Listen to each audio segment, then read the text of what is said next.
Degree Net Podcast. Third Degree, the Third Degree Net Podcast. Third Degree, the Third Degree Net Podcast. Third Degree, the podcast, is brought to you by Soccer90.com. They've got all the FC Dallas, North Texas Soccer Club, and national team gear you could want. And, of course, the item of April, the Dallas Tornado jersey with the Sweet 67 on the front, the powder blue trim.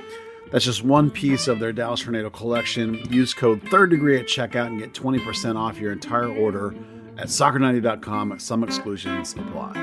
Well, hello there, FC Dallas Curious fan. Welcome to episode number 208 of Third Degree, the podcast. Hello, my name is Peter. Dan Crooke is still over in England, probably very drunk after Luton Town beat Middlesbrough, and he was at the match for it.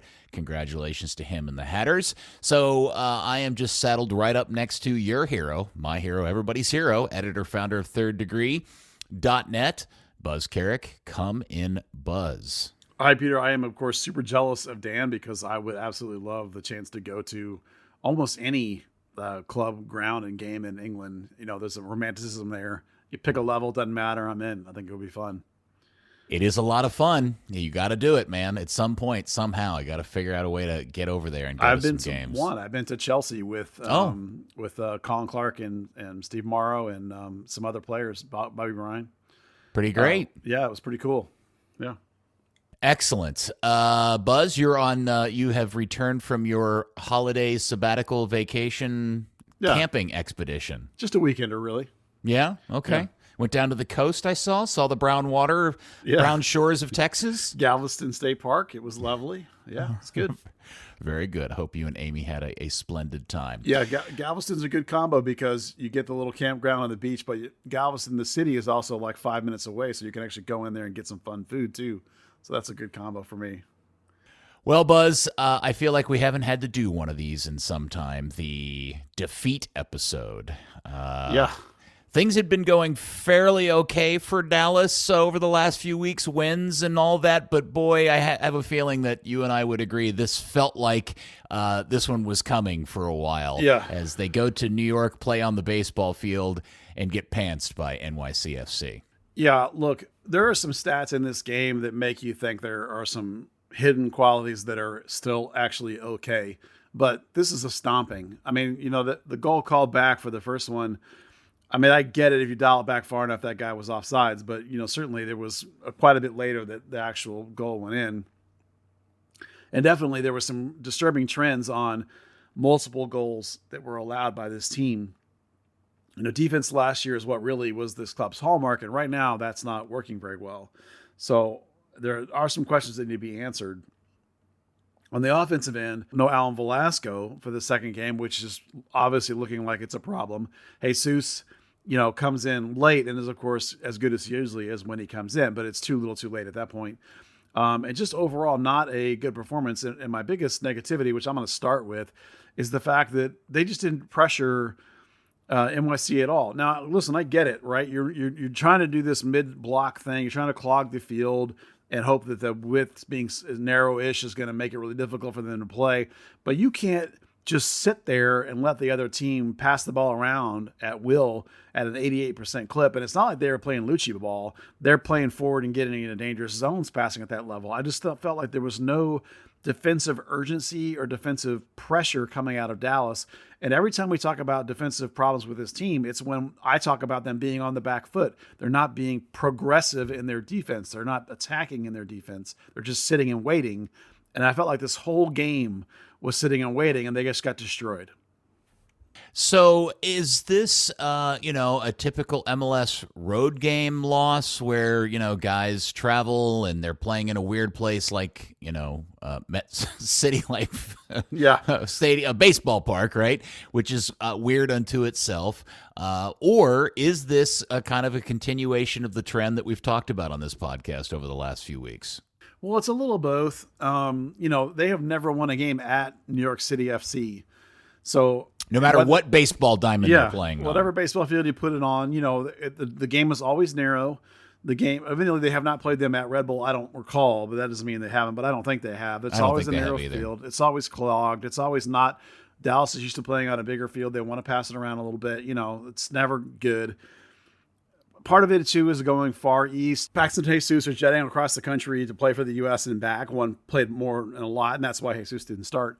But there are some positives. Like I said, you can look at the amount of shots that they got, which was 16 on the road, is actually decent.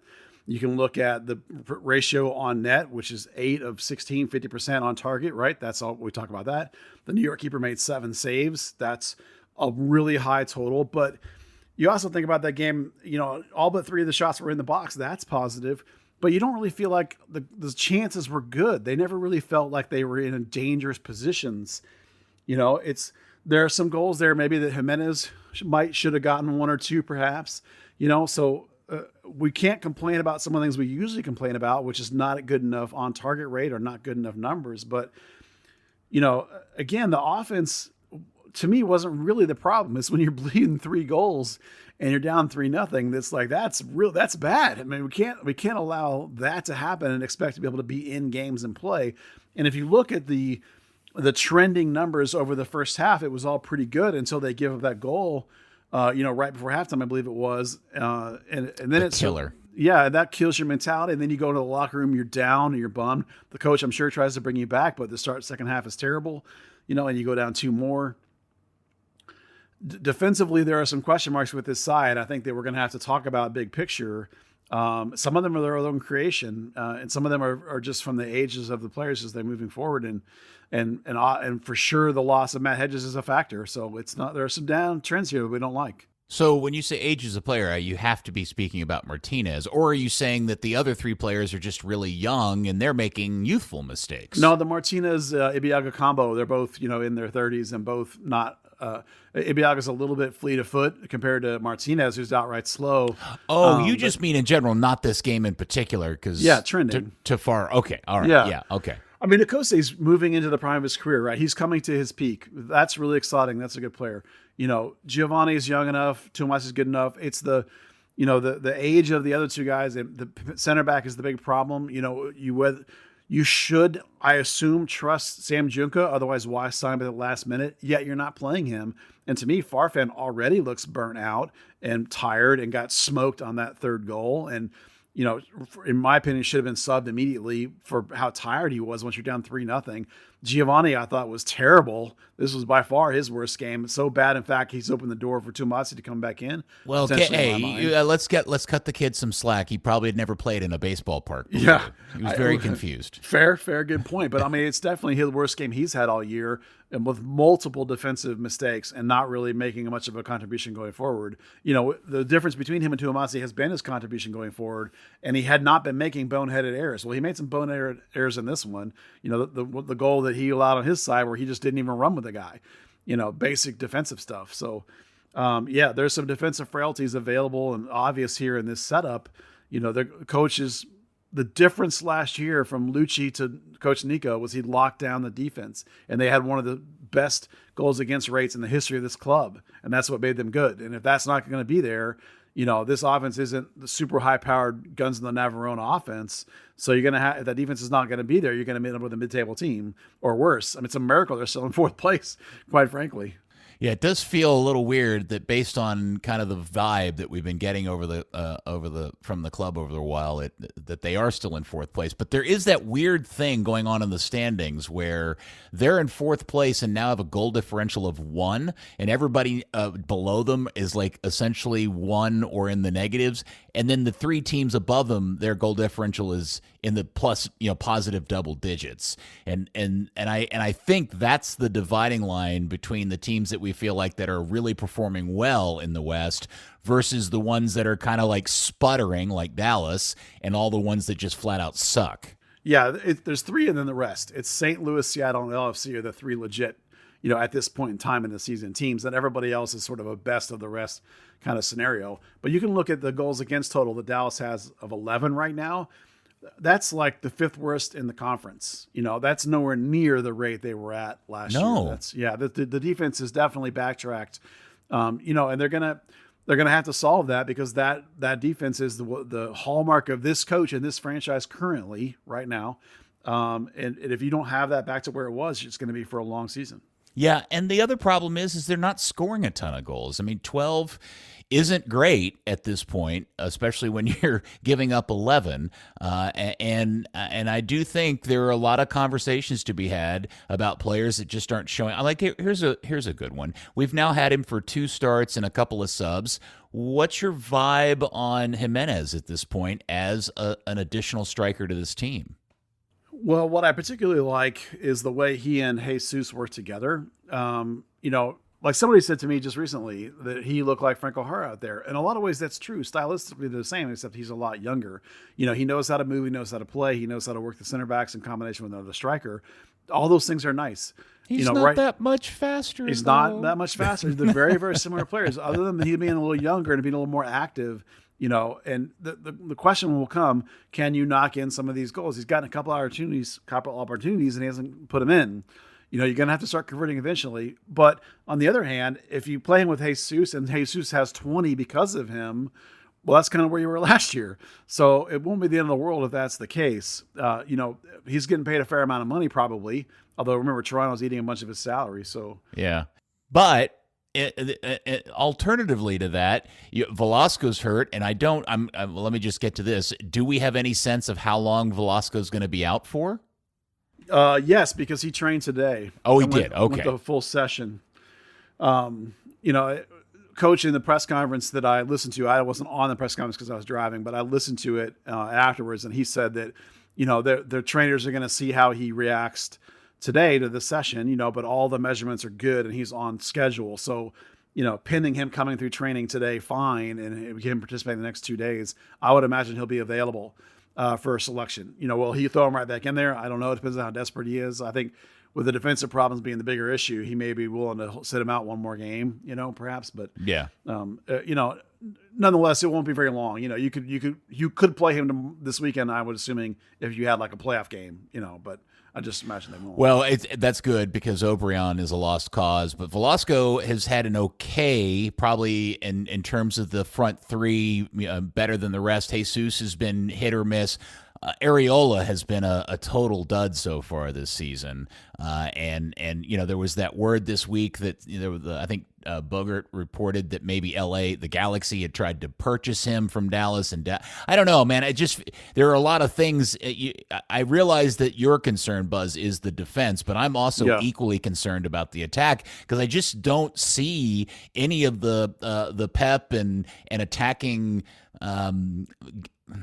Positivity that we got out of this team last year. It all seems to have kind of lost its form.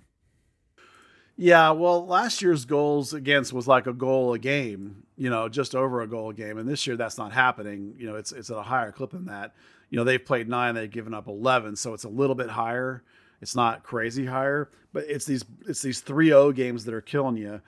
And the offensive end too, you're right. It is a few less. Last year they were at 48 goals against, which is like 1.1 basically. So they're just a little bit off the mark both ends from last year.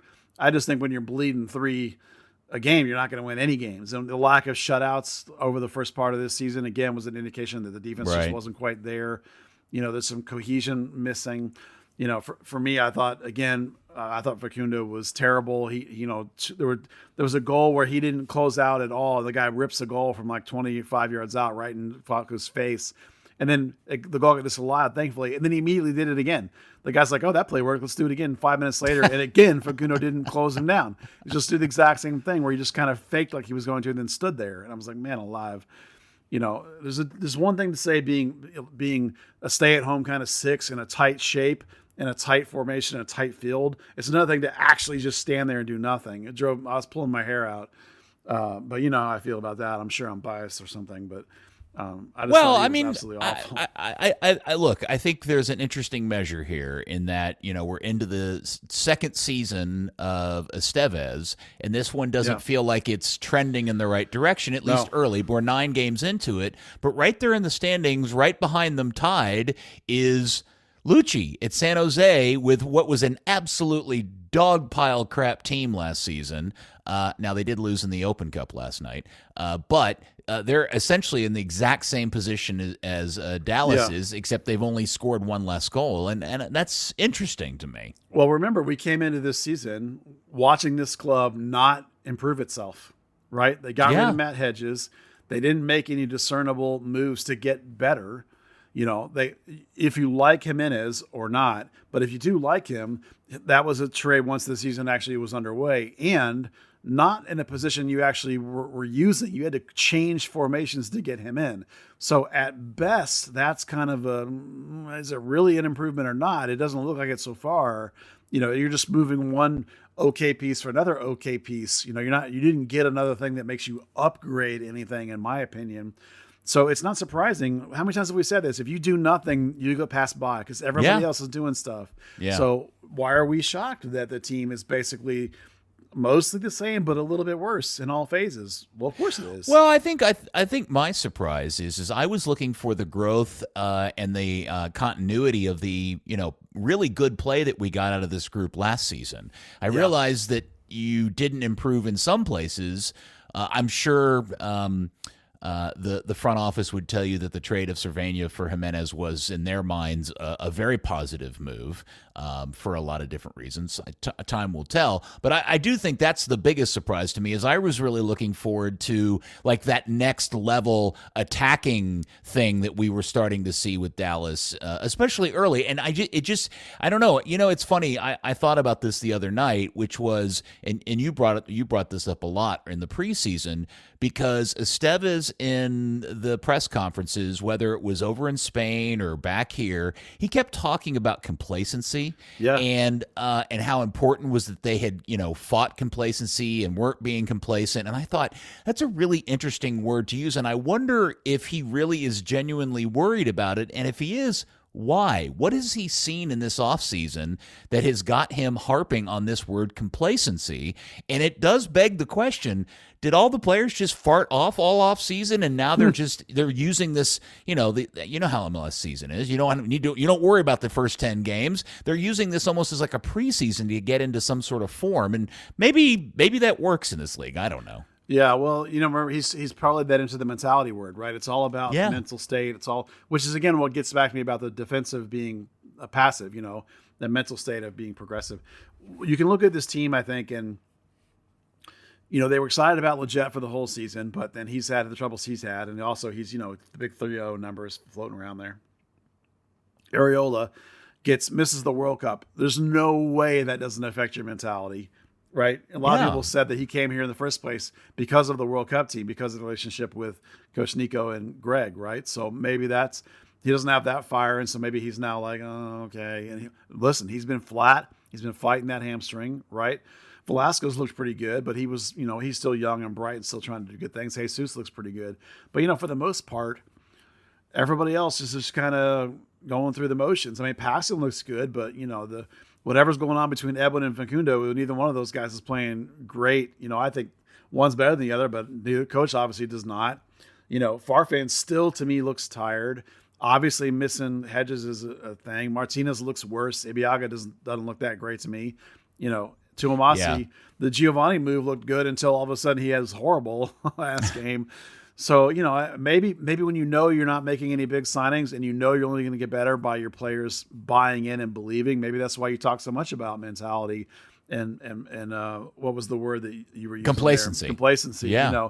Because if they decide that they're good, oh, look, we were good last year. We're good. Well, not necessarily, man. Everyone else gets better. Well, here's the other thing is that Dallas is one of those teams where the roster is constructed where they can't afford to have multiple guys fall out of form. They don't have a game changer in the way that LAFC does or Seattle does, like individual, those superstar players. Dallas is a team that's more about the collective. And when you have guys like Leggett and Areola and whatever holding mid you want to think of, or the center back, all just kind of not in that same level they were playing at last year, I think you get what we've gotten so far to this point. Now, that doesn't mean things can't change. Obviously, MLS is a long season, and we've seen that before. But that's really what I'm just trying to get out of this is I'm just surprised that they've been this flat so far. But on the bright side, hey, look, they're still in fourth. Yeah, I think you're right that if Velasco and Jesus Ferreira are not playing at that difference maker level, whether they're hurt and missing or called up and missing or just having a bad game, that just takes apart the whole front.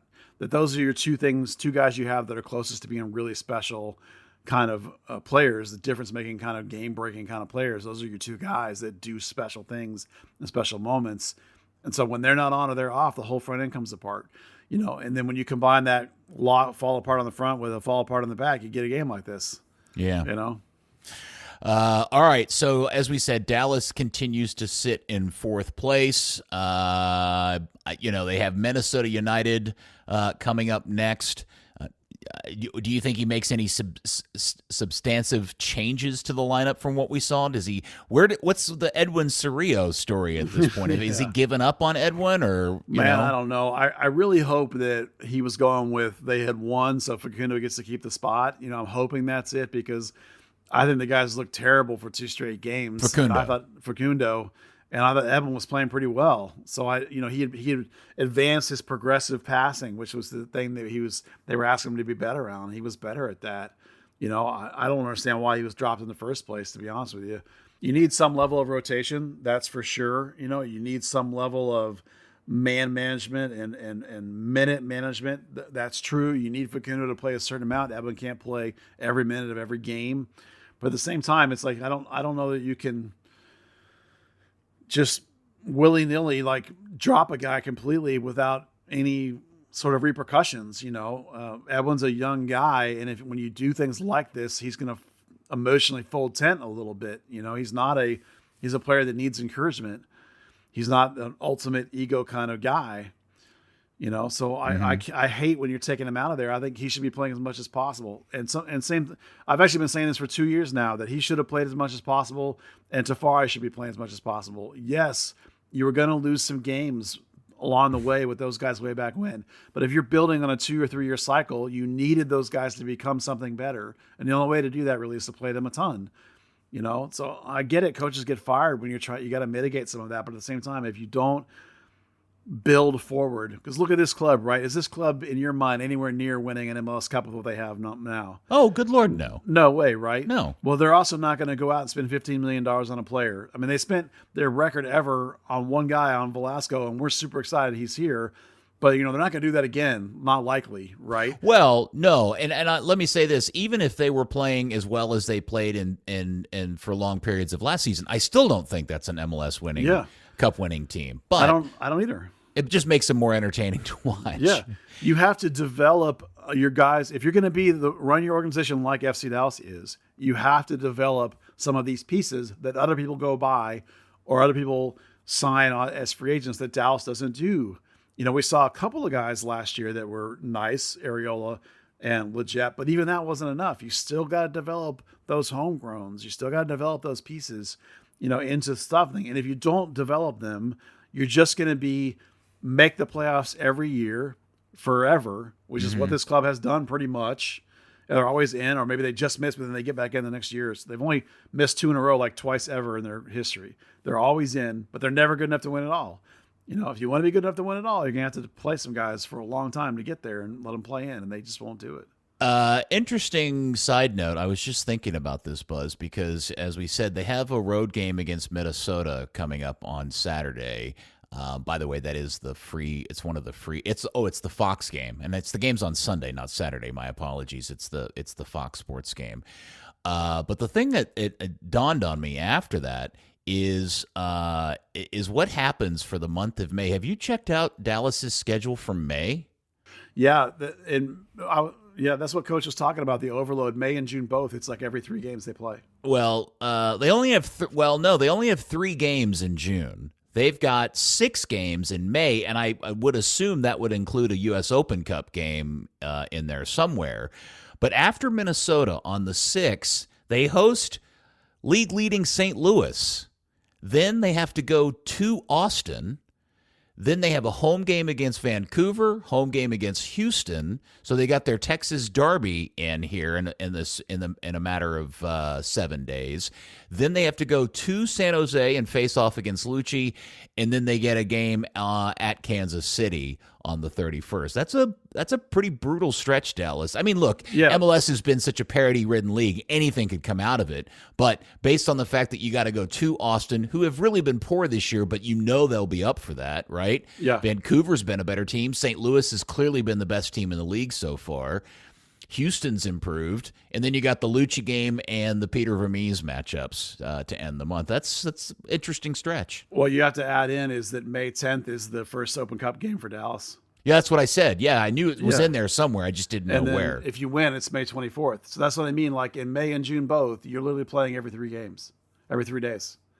Yeah, I just don't know if they've got a roster built for that. To be honest with you, but we'll see. That's the thing is like coach is talking about how coming up he's gonna have to start playing all these people, and I'm like, man, you had a great chance to do that in New York, right? When you could have small fields, it'd be weird anyway. When you were down 3-0, take out Areola who's struggling with the hamstring, take out Farfan who's struggling with looking tired already. You got these other guys. You got to play them eventually. Why not play them for the last 30 minutes when you're down 3-0? Okay. It's just that frustrated me because man management isn't always about who starts. Sometimes it's about who finishes, and you leave guys on that are struggling when the game's over. That was, that's independent of how you're going to have these guys start right now that you're not comfortable starting. They're going to have to start eventually coming up soon, or you're going to lose a crap ton of games. So what do you do? I'm sorry, I don't know if I ever let you get to this. What do you do for Minnesota? Well, Minnesota is going to play, as they always do. They're going to play a mid or even a low block, and they're going to counter. Look, they're a bogey team for FC Dallas. Yeah, they are. They're a bogey team for this club because they play really low and tight, and they counter hard and vertical. They're not a counter like Dallas. When Dallas counterattacks, they'll pick up a turnover. Like we talk about this all the time. They're best in transition. When they pick it up and they rapidly pass forward, they don't boot it and go forward. Minnesota boots it. Minnesota goes fast and hard and direct. And that's one of the things that causes this team trouble because of pace over the top, right? Martinez can struggle with that. They played them at the beginning of the season. And yes, sometimes you can say, the beginning of the season, you're still trying to get things together. But man, they won 1-0 and they won exactly that way, right? Yep. Dallas had, if I remember correctly in my head, Dallas had crap tons of the ball. And Minnesota hardly had any, and they went they went along and won. Yeah, Minnesota 37% possession, and they won 1-0 because that was it. They went fast, hard, and direct and scored and won. So that's what you can expect, even on the road, right, where Dallas wants to not have the ball, where they want to clog it up. Minnesota's going to do that themselves on their end. So you might be looking at one of these games where neither team wants the ball again. But they're going to be fast and they're going to direct. So what does that tell you, right? So maybe with Giovanni's meltdown, maybe he's opened the door and Tuamasi comes back if you try to fix the defense. Maybe you go with Ibiaga and Tafari because of that pace versus Martinez, perhaps. Maybe that makes some sense. Especially if you just played Martinez for 90, maybe you don't want and Tafari had the game before off, right? So maybe it's time to give Martinez another game off, bring Ibiaga back. I think Farfan badly needs the game off. Is this the game to put Farfan off and put in Junka? I would say Farfan's quicker. So maybe this isn't the right one for Junka, but maybe you have to because Farfan I thought looks really tired already. I've said that like 4 times because I can't get over that we're like 10 games in and I think the guy looks tired. I would bring back with Edwin again if you're playing a fast team transition. That's Edwin, but I don't even know anymore what to think about Edwin and Facundo. I never understand why he picked Facundo ever. Other than man management, but even that doesn't make sense. Well, I'm sure it's a veteran kind of leadership thing that he has in his head that has value to it. We see it differently. Yeah. I mean, I think Jesus and Jimenez and Ferreira, I like that 2-man combo. I think probably it might be too early to bring Velasco back. He can sit on the bench on the road. It might be a little bit chilly, perhaps. So maybe your wings can be Areola and Leggett with Paxton and whoever in the middle, Facundo, or in the 2 that he seems to like Facundo in there in that system, which I don't understand either. So that's kind of the way I'm looking at it. Is there any chance that we could get a Bernard start instead of an Obrian start, please? I'm up for something different, even if it's a kid. I think if you're more likely to see Leggett start at wing than you would be to see Kamungo start at wing. You know, because even when he came in and brought that spark, he still made mistakes. Yeah. You know what I mean? Fair. Yeah. And if you're talking about a team that's trying to solidify things defensively, this coach is really big on defensive shape and cohesion and concepts and playing the structure correctly. And that's where that's Obrian's problem too. Frankly, one of the reasons why he doesn't start very much. You know, would Kamungo be better than Obrian? Man, sure. I'm out off the bench or as a starter, maybe. You can get me to do it for sure, but I don't know if this coach is going to do it. Yeah, that's actually an interesting point, Buzz. Knowing his insistence about structure and shape and all of those things, are you surprised that the club didn't make a greater effort to try to give themselves something different at the wing, knowing that what their options were Obrian and a kid? I think they tried to. I talked to Coach a couple of times about how they were wanting to get somebody in that position. I think their hands are kind of tied a little bit in terms of money right now. I think one of the big reasons they didn't go for a center back or whoever in this last window is they're kind of waiting for the summer potential sale of Che, or hypothetically Seeley, but I don't think it'll be Seeley. I think it'll just be Che to bring them some money to do some stuff with. They burned a lot of gam on Paul, you remember. And then did again, I think, when they brought, without looking, Leggett from New England too, and you have some big contracts like Facundo's got a big contract and doesn't start all the time. Obrian's probably got a fair amount of money burned up in a reserve, since they paid a lot of money for Velasco, you're probably paying more for him on the cap because of that big salary, unless you ate it all in one season, which is also possible. So I just think they're kind of stuck a little bit in terms of room. So it probably was more of a budgetary question in terms of like, can we get a wing at a certain number or not? I think this summer and this winter coming up, you'll see a fair number of larger contracts expire, which will again give them a little more flexibility. So that's part of the process, remember, and all that stuff.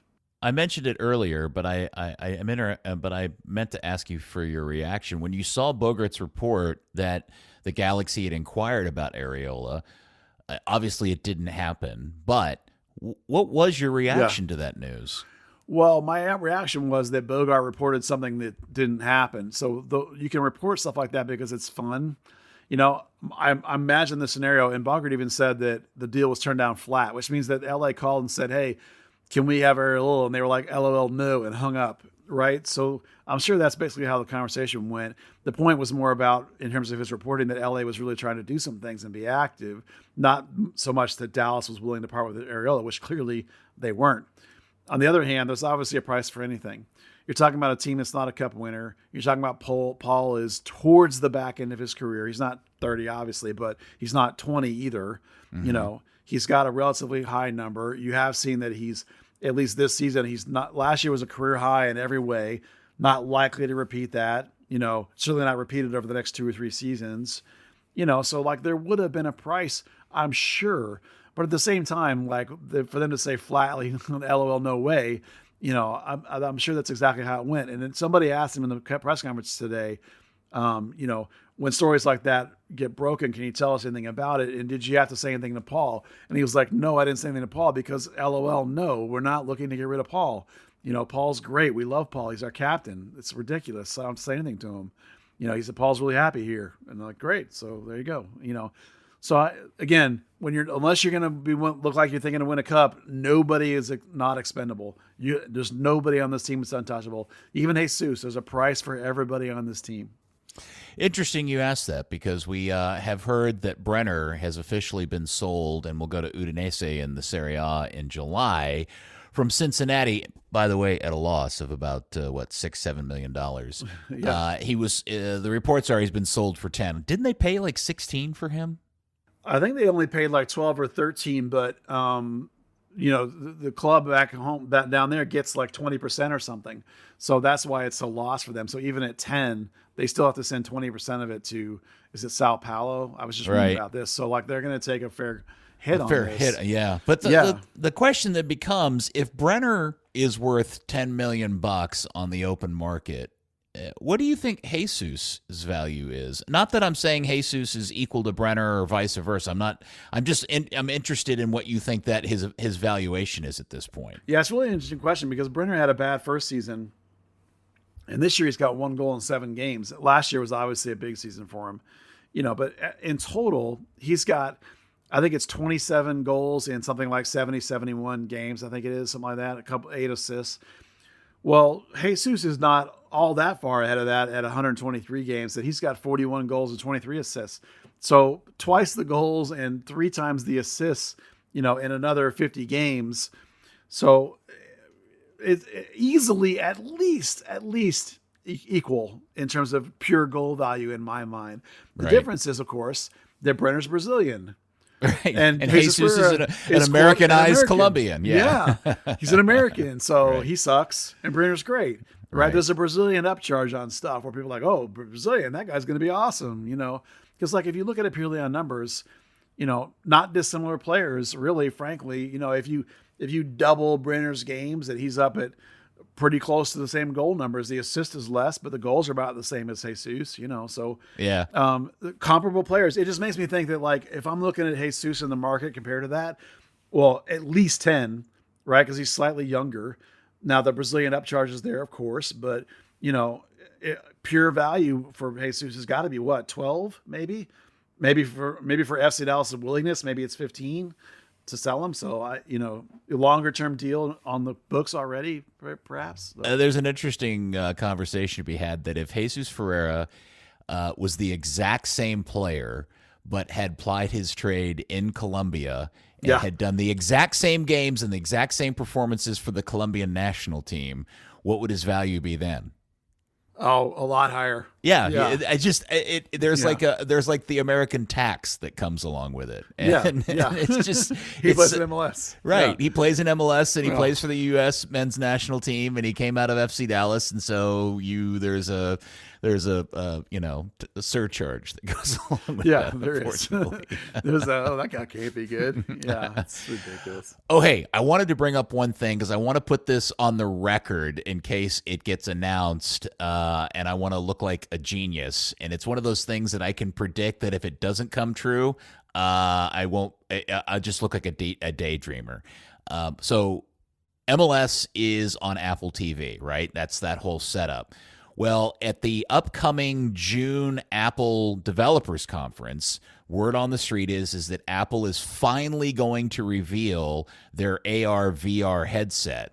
And in their in kind of the discussions about it, is their intent to do sports or something sporting related they're going to announce in the headset. And it begged me to wonder if you are an MLS season pass subscriber and you buy one of these headsets, you can see where I'm going with this. Yeah. If they would do like one game a week or something in some sort of like spectacular virtual reality, like you're literally standing on the sideline or sitting in the front row of the stadium and you'll be able to do 360 degree or something. That would be amazing. Have you ever seen something like that done? Yeah. So they, NBA did this. Right. I've seen it. Have you used it? Yeah. Is it amazing? Yeah, I did an NBA game when I was working for the Pelicans. This was maybe 5 years ago. Maybe 5 years ago now. Okay. Maybe 5 years ago now. And they had a full blown NBA production truck, and they were taking it around from the United States, and they were doing games in different venues. They would do it like one game a week, basically, in your venue, and they did one at New Orleans. And I got a chance to go into the truck and see how they did it and put on the headset and that kind of stuff. And so basically the way it worked then is they have these special 360 degree cameras, of course. And so they have them in multiple places. They have like one under the basket. They have one like at the mid court. They have one in different places. And so you put the headset on and it's like you're in this, it's like you're sitting or standing in that particular place, and you can move from place to place depending on where you want to sit or whatever. So there's no real directing happening. It's not like you're watching camera cuts. It's just like you're sitting. Yeah, the user's making the production decisions. Right. It's like you're sitting at the scores table, or it's like you're standing under the basket, and the game is around you, and you can turn your head and see the fans around you. And it's crazy. I'm not sure what I think about it because it's so far out there compared to anything else you've experienced in your life, that in terms of sports watching, that it really was hard to even wrap my brain around what I was looking at and whether I liked it or not. Yeah, I mean, It's I've obviously worn the various different headsets and stuff, but I've not done the sporting event thing. So it just made me think it would be a perfect application of that, and the timing of MLS getting on the Apple platform and all of that, and then them announcing it. It would totally make sense if they announced they're going to do some sort of additional offering to subscribers who also happen to buy one of the headsets, and that would be would be super cool. I'd be really into that. The real mind bend, like when I saw it, you had to have a camera still, and so the camera had to be on the side of the court or the end of the court. The real mind bend will be when they create like almost a virtual space, and you could effectively walk on the field as it were. Yeah. That'll be the real mind bender when they get that far along. You stand in the center circle as the game goes on. Or try and as the game's going on around you. At mid-court might work better than mid-circle because of the size of a soccer field. Right. But if you could jump from like 3 different spots in the middle of the field or something, or walk around on the field, I mean, that's just, I don't think, listen, I'm not in that kind of business, but from what I saw 4 or 5 years ago to now, I don't yet feel like the AI/server size computing power is there, but we can't be far away. Yeah, I was looking up if the NBA VR thing is still if they're still doing it. It says go courtside in VR with NBA League Pass, so maybe they must be. Yeah. Well, this is dated in 21, so I don't know if they're still doing it or not. But it would be, here it is, the 2022-23 NBA VR schedule. Yeah. So they're still doing it. And it would be, that would be a really progressive thing for an outdoor team like outdoor league like MLS to pull off. And you could see the coverage and the kind of media coverage they would get if they did that. Anyway, I just wanted to bring that up because I saw the line about sports in the VR headset kind of sneak preview of it, and it dawned on me that would be something. So maybe I'll end up looking like a genius in a few weeks. Man, it'd be fun. Or maybe it's my observation is just incredibly obvious, and I'm just being Captain Duh. But whatever, I claim it. Yeah, I don't. Do they have any other sports properties? Who? Apple. Well, they've got they do Major League Baseball on Fridays, so it's possible they could do that. Cricket. So we'll see. All right. What else, Buzz? What else did we want to get into in this episode? Well, I think it's pretty cool that they've dropped a trailer for Taika Waititi's movie about Rongan and American Samoa. That's going to be fun. That is interesting. Yes. Yeah. I saw the trailer. It looks incredibly fun because he's good at those types of movies, and we always need a good, fun, feel-good soccer movie these days. We can use those. For sure. I mean, I love Taika Waititi, so that'll be the fact that it's mostly a true story. How accurate it is. They sure make Rongan look like a drunk. Don't they? He signed off on that. I was like, wow, that's a little. Okay. So is the group of people in the board that are telling him he's fired in the trailer, is that supposed to be like the Federation? I assume it's like his people, like his agent and his, maybe that's supposed to be his girlfriend or wife or something, and then maybe like his business manager. And it's kind of my take, because why would the Federation tell him that? Oh, you've been fired? Did you not know? Yeah. I assume that was his people or whatever. I guess. I thought it was whoever was his current employer was telling him he had been sacked. Yeah, maybe. Yeah. I mean, I went and looked it up. He was actually coaching the US U20 team, leading up to that. That's what I thought. Don't remember. My wife said that she was at the U.S. Federation when he was the U20 coach, so we're going to enjoy that. She knows him a little bit. But, could you imagine being Rongan and realizing this movie's about you and they're making you out to be like such a drunk your luggage is filled with tiny airport bottles of booze? I want to watch the documentary on it, but now I want to wait till after. I want to watch the Taika Waititi version, and then I'll go watch the documentary. Okay. All right. Well, the same name, because I love me some Taika Waititi for sure. Yeah, very, very, very funny stuff. What else? There was something else I wanted to mention that I've totally forgotten about now. Well, we want to talk about Jesus with the U.S. national team a little bit, I think. Oh, what you think his performance? Because they remember they played the day after we taped the games. Buzz, I did not watch the game. Like, I could not have been less interested in that stupid game. Than and I, there was something else going on that night. You know what? I think I sold this on the radio show. I taped it because I think we had a dinner that night. And then a couple days later, I went to watch it, and I fast-forwarded it to halftime because I had heard the first half had been so bad. Yeah. And then I literally got like 3 or 4 minutes into it, and I was so like uninterested and distracted, I just gave up. And so you can tell me if Jesus was any good or not. Well, the first half was awful. They played a different shape, and it was just a disaster.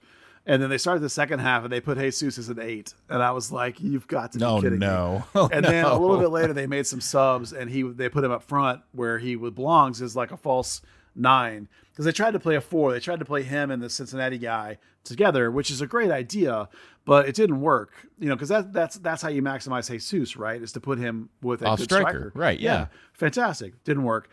It was horrible, but that was from the conception of the whole team, not because of those two guys. And if you watch Jesus play, this is always true. His best work is when he's coming back, he's breaking lines, he's helping you build forward. He's doing all these high concept soccer things. He's not necessarily like, he doesn't show like Messi or like Pulisic, where they pick up a ball and they dribble and beat like 4 guys on their way to goal. Jesus doesn't play like that, right? So most people watch Jesus play and they go, this guy sucks. He did what he always does. His goal, when they put him in a false 9 finally, his goal came in like the 85th minute, and he's at midfield, and Morris breaks, and you can tell Jesus goes, I got to get there. And even in the post-game interview, they said, walk us through that. And he said, I'm the 9. I've got to be in the box. And he was right. And so in the 85th minute, he busted his ass from midfield all the way into the box.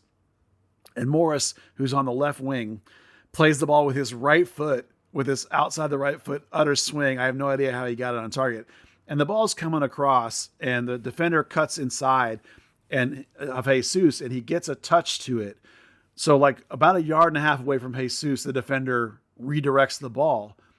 And Jesus manages to get his foot on the ball cleanly and basically just pass it into the net.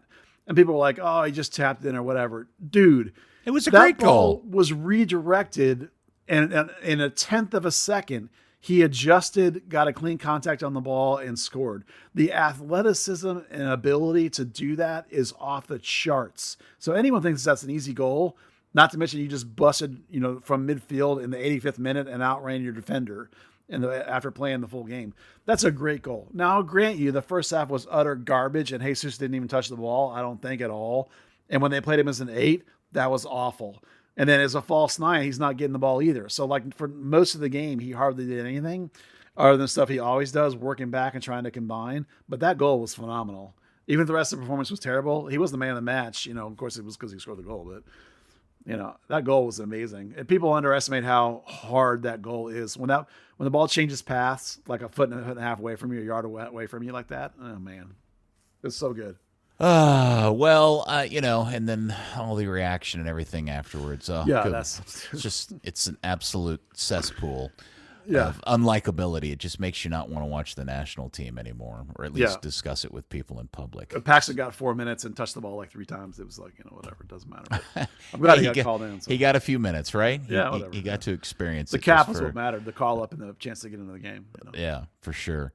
All right. Well, since Dan's not here, do you want to take a moment in honor of him to discuss Earth Day MLS kit? Oh yeah, sure. Kits. Yeah. I only saw them. They look as ridiculous as they do every year. All I know now is that Dallas now, in the course of the last however many weeks, has yet to wear the right combination of colors in the right place, or it's just maddening. You turn on MLS on that weekend and you have no idea which teams are playing, and it seems so stupid to me. Those kits are so. There should be more variety of color, or they should work them in over time, because everyone playing the exact same colors the whole day looks really dumb. I mean, at least they let Dallas have the better color, probably because New York got to play in the color that was kind of their own color, sort of. But the ones Dallas had still had these toothpaste colored numbers on them. They would have looked a lot better with white numbers, honestly.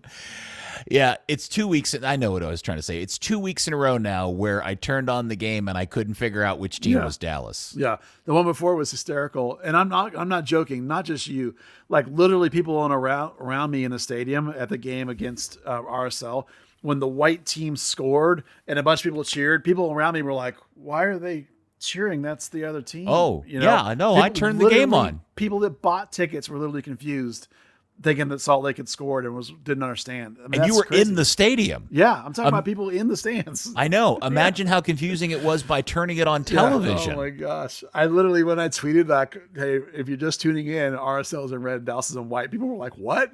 Yeah, what are you talking about?" I was like, "Yeah." Look, I get it. I get that Dallas sold a sponsorship that has two different sponsors, and part of that agreement was we'll do a swap or we'll wear the different things. Sure. But they've got to put some like realistic thought into who they're going to wear versus what team and what that means, and that bothers me. That for a front office that has done so many good things over the course of the last 18 months, to do something as stupid as that and miss a detail like letting your opponent wear your home colors in your stadium, just that's of all teams to pick, right? It's the one that looks almost exactly like you, except for the yellow trim. Yeah, do it against Miami or Portland or anybody else. Anybody else that doesn't wear red and navy with navy shorts. Come on, guys. At the very least, wear the black shorts and make RSL change something into like their gold or something. Yes. I mean, you could have worn the white and black against their all gold road kit, and it didn't. You didn't have to let them be in their home uniform. Gosh. Frustrating. Yeah, that was so bad. Frustrating. Do we get Dan back next week? I don't remember when he comes back. I think it's I think it's like a couple more episodes actually. Oh, is it really? He's probably there for a while. He hadn't been home for a bit, so I hope he gets to. He's doing the wife tour, showing her off to all the friends and stuff. A couple weddings to go to. It's a very British thing. You go on a tour and you display your new spouse to the family and friends. That's right. Weddings to go to. Yeah. It's very formal. They're all in like fancy suits and stuff, drinking tea. And go to soccer games. I love it. Yeah. I saw a couple of the pictures from Kenilworth Road, and it looked great. That's the one. That's one of those places I got to get to. Oh man, when I win the lottery, I'm just going to go for a couple of years and just go to everywhere. Yeah, that would be the way to do it for sure. Before we run off, let me just tag. I was just checking my notes real quick. Let me just tag one thing about Minnesota United, if I can, real fast. Okay. They had lost 3 straight coming in league play. So you worry like, okay, either a team's in a funk or they're really mad and they're going to get that bounce back against you. Well, they happened to play a cup game last night and they won 3-1. So hopefully they got the sort of bounce back out of their system and now think they're good again or something and might not give you I don't know whether it's good or bad that they either got out of their slump or they got out of their slump and now they'll slump again, one or the other. All right, we're recording this on Wednesday, late afternoon, early evening. Yeah. And I know the third round U.S. Open Cup was last night, and I'm assuming continues again tonight. Yep. So when do we find out who Dallas plays? Is the draw after today? Thursday. Okay. But we have, it could be anybody, or is it regionalized like it historically is? It's kind of regionalized depending on who gets through, although you can end up if you don't end up with enough teams in your area, you can get kind of bounced away. Okay. You can't. They will try to not have MLS teams up against each other at this point if they can help it. So but there's not going to be a whole lot of teams left that aren't MLS teams, frankly. So, basically, there's, from what I saw, there's 8 pots for the 8 MLS teams that are coming in, and then the rest of the teams that are in the round right now get stuck into those pots. So you're going to get of the teams that are left, like San Antonio, I think plays today against somebody. So, who of that group gets through will probably – so you're going to end up with your same local Kansas City, right, Houston, Austin. I'm saying these names without looking and seeing who's alive. San Antonio's still alive. Those are going to be the teams that you're going to end up in the pot with more than likely. I can't think of anybody else that's alive. Phoenix lost. They're too far away. Minnesota United sometimes gets stuck in that pot. It just depends. Lucci lost. They got the cup set. Yep. Lucci never really has gone hard on the Open Cup. I don't think he's not like Oscar. And the last note I want to throw out there is I noticed you tweeted this out. Thomas Roberts actually got on the field for Columbus's USL team, or MLS Next team. Yeah, Crew 2. So he's playing for them. It's weird to see him play in Columbus clothes. And that photo that you posted, I don't know why we haven't made this observation before. He looks like Dennis the Menace. He does. Yeah. The numbers he put up were the menace too. Did you see that? I saw your stats. That looked good. Yeah, he came apparently there was an injury and he got in right before halftime. But, man, 94% passing, 3 key passes, 1 for 2 on dribbles, 4 for 4 long balls, 2 tackles, 6 recoveries, 3 for 4 on duels. Thomas should dominate that level, no question. And he did. So that's what you want out of him. And I'm sure that he will do that some more and get some opportunities with their first team. Columbus hired away Wilfrey, and then his name, the great coach from Montreal. Mm-hmm. So they have a really good coach and really good setup over there right now. So hopefully there's all good things for him happening. I hope. We're all rooting for young Thomas Roberts for sure. Yeah. All right, Buzz. Well, this is it's just you and me. We just got to drag along until Dan decides to come back to the United States. If ever, you never know. He may decide to stay back home, right? He might. You never come back. Yeah, just never show up again. Drag. Never be to be seen again. Third Degree, the podcast, has been brought to you by Soccer90.com. Yes, they got FC Dallas, North Texas Soccer Club, U.S. Men's National Team gear. But, man, they also got the totally awesome Dallas Tornado jersey. This thing is sweet. Get yours. Use code Third Degree, 20% off on that or any other part of your order. Soccer90.com. All the stuff you're going to want for your FC Dallas, North Texas Soccer Club, Dallas Tornado fandom. Some exclusions apply. Don't forget Dallas at Minnesota. That game is Sunday, and it is the Fox broadcast game, so you'll be able to watch it then. So, Buzz, thank you. Thank you for hosting, Peter, and helping us fill up all the airtime since Dan's not here to talk. I'm good at filling airtime. I'm good at sucking the wind out of the room, and I'm very good at filling it back up with all sorts of hot air. It's kind of my expertise, my superpower, I think they call it. And thank you, FC Dallas Curious fan, for listening. We will be back next week on another episode of Third Degree, the podcast. Go Thomas Roberts. Third Degree, the Third Degree Net Podcast. Third Degree, the Third Degree Net Podcast. Third Degree, the Third Degree Net Podcast. Third Degree, the Third Degree Net Podcast.